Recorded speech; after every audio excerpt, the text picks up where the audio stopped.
هو إمام عاشور هيمشي في يناير بجد ولا هيكمل مع الأهلي؟ قبل ما نتكلم في البداية يا ريت كده نعمل لايك وكومنت وشير واشتراك في قناة اليوتيوب. إمام عاشور دلوقتي ما قداموش إلا حل من الاتنين، يا إما يركز مع الأهلي يا إما يجيب عرض في يناير ويتكل على الله. يركز مع الأهلي دي معناها إيه؟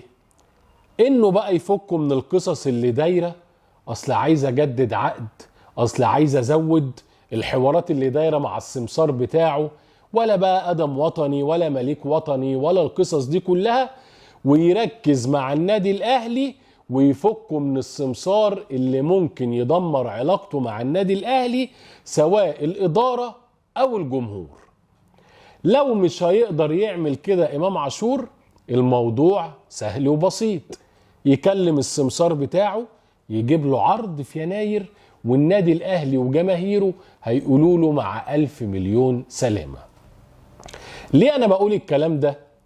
لأن جمهور الأهلي عنده حاجة مهمة جدا، النادي الأهلي أهم من أي لعيب. الجمهور بتاع الأهلي بيعشق النادي الأهلي أكتر من أي لعيب خلقه ربنا مهما كان اسمه. يعني علشان نختصر ونجيب من الآخر، لو هتيجي تقول لي النادي الأهلي ولا محمود الخطيب، طبعا النادي الأهلي. النادي الأهلي ولا صالح سليم، النادي الأهلي. النادي الأهلي ولا أبو تريكة، النادي الأهلي.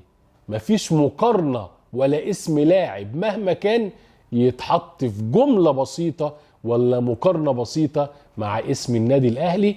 جمهور الأهلي بيعشق الكيان ثم الكيان ثم الكيان، بعد كده أي لاعب تاني، واللاعب اللي هو بيخلص للأهلي. علشان كده تكون الدايرة مقفولة ووضحنا الرؤية لإمام عاشور. لو مشيت من الأهلي ولعبت في أي نادي في مصر، يبقى أنت كده للأسف قضيت على مستقبلك. ليه؟ لو هنفترض انه هيرجع الزمالك تاني مثلا، مجرد افتراض، يبقى رجع خطوة للخلف.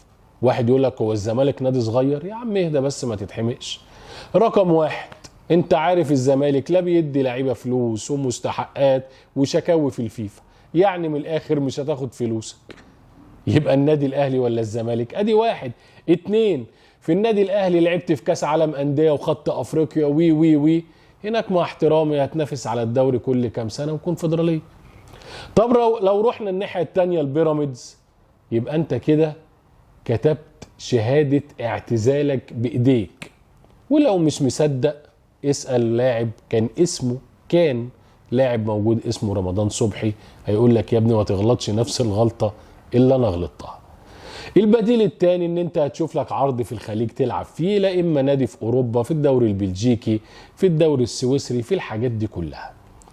لكن انا بقول لك لو عايز تحافظ على النعمة اللي في ايدك، نجومية وتاريخ وجمهور وشهرة وفلوس وكل حاجة، ترمي كل الكلام ده من دماغك وتقفل الصفحة دي وتركز مع الاهلي. علشان النادي الاهلي وجمهوره على قد ما بيدعم لعبته ويقف جنبيها ويطلعهم 7 سما، قلبته وحشة. والله العظيم الإدارة والجمهور والنادي الأهلي بشكل عام الوش التاني بتاعه وحش، وانت شفت أمثلة كتير، فبلاش. فعلشان كده أنا بختصر عليك القصة كلها وبحط لك الأمر في نقطة من الاتنين زي ما قلتها لك في أول الفيديو. لا تركز يا ابن الحلال بنسبة 100% مع الأهلي والفرقة وتسيبك من القصص الجانبية والسمسار وأدم وطني ومليك وطني، لا إما يا ابن الحلال تختصرها وتختصر على الجمهور وجع الدماغ، وأي عقد جميل في يناير بما يطلبه النادي الأهلي بشروطه وطلباته المادية زي ما عمل مع أسامة أبو علي، وده اللي مجنن اللي اسمه أدم وطني، وتتكل على الله. عايز في الآخر أسمع رأيكم في الكلام اللي أنا قلته على إمام عاشور في الكومنتات، وتقول لي هل أنت مع استمرار إمام عاشور ويركز مع النادي الأهلي، ولا إمام عاشور يجيبها من الآخر ويرحل في يناير؟ في النهاية بحب أشكر حضراتكم. كان معكم عمرو مصطفى، نسر الجزيرة، وفي الختام أحلى سلام.